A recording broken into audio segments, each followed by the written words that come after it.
Enyi wazalendo wa Kenya, wazalendo wa nchi tukufu ya Kenya, tunajua munapenda Kenya yetu. Tunajua Gen Z wanapenda Kenya yetu. Tafadhali, nataka tuweke haya kwa mawazo yetu. Wa Kenya, hivi kuuana kwetu ambako tunauana sisi wenyewe kwa wenyewe, kwa haya maandamano, kwa kila kampeni ambazo hawa wanasiasa wanazipiga, tunauana wenyewe kwa wenyewe. Mtu sijui hataki chama hichi, huyu hataki chama hichi.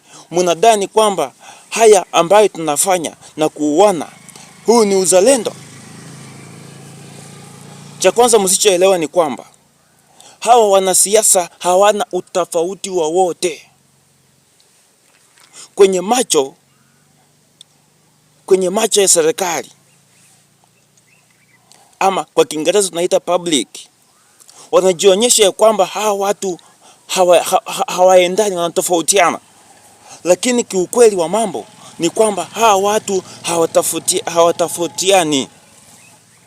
Mwanachama wa UDA, Jubilee, ODM, wote hawa wanachama ni marafiki, na wao wanakaa pamoja kwa faraga na kukula vizuri na kujienjoy wakati ambapo Wakenya wazalendo watukufu wanauana.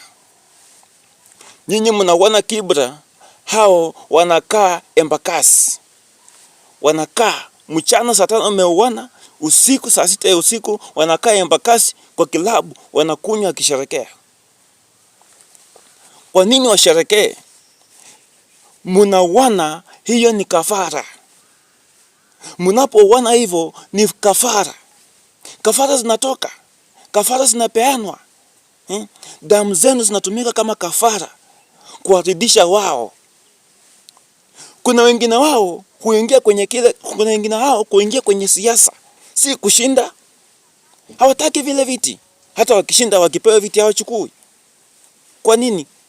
Kwa sababu hawa huwa wanafurahia wakiona Wakenya wanauana, wanateseka. Wale ambao wako hospitalini wanakufa, madaktari wanaenda migomo, wamehongewa, wanahonga madaktari, wanaenda migomo, watu wagonjwa wanakufa. Hizo zinakuwa kafara, zinaongezea hao nguvu za kuendelea kustahimili biashara zao. Wengi wanafanya biashara za magendo, wanauza bangi, wanauza vitu tofauti.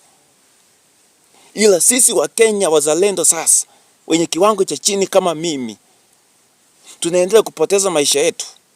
Tunaacha watoto wetu wanakaa bila baba. Tunaacha watoto wetu wanakaa bila mama, kwa lengo la kupigania huyu ashinde. Isipokuwa hatujui ya kwamba hawa watu ni kitu kimoja. Hawa watu huwa wanakaa kwa meza. Kabla ya hii kampeni, wanakaa kwa meza, wanadiscuss. Wanaongea, huyu atakuja na hili, huyu atakuja na hili, na haya ambao wanakuja naye wanataka wafanye mkosane, mpigane wenyewe kwa wenyewe, mchukiane. Lakini baada ya siku, hawa wanaenda wanakaa pamoja, wanafurahi.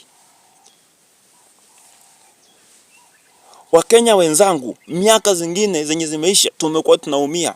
Hatukuwahi jua kwamba haya yanatendeka, lakini leo mmejua. Mimi nataka kuongea wale ndugu zangu, wale kina baba, wale kina dada, wale watoto wetu ambao bado ni kizazi kipya.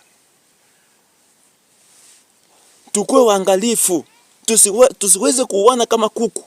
Tunauana wenyewe kwa wenyewe ili kuridhisha biashara za mtu fulani.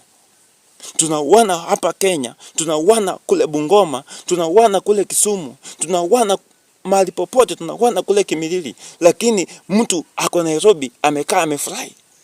Mwingine wakati nye mnauana hivyo mchana, yeye ako Australia, ako ng'ambo, ameenda kutembelea familia yake. Nyinyi huko mnauana, mtu fulani.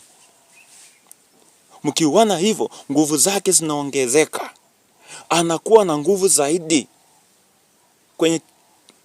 kwenye kiroho, anakuwa na nguvu kiroho, anakuwa na nguvu kimwili, anakuwa na nguvu kibiashara, anakuwa na nguvu kila mahali.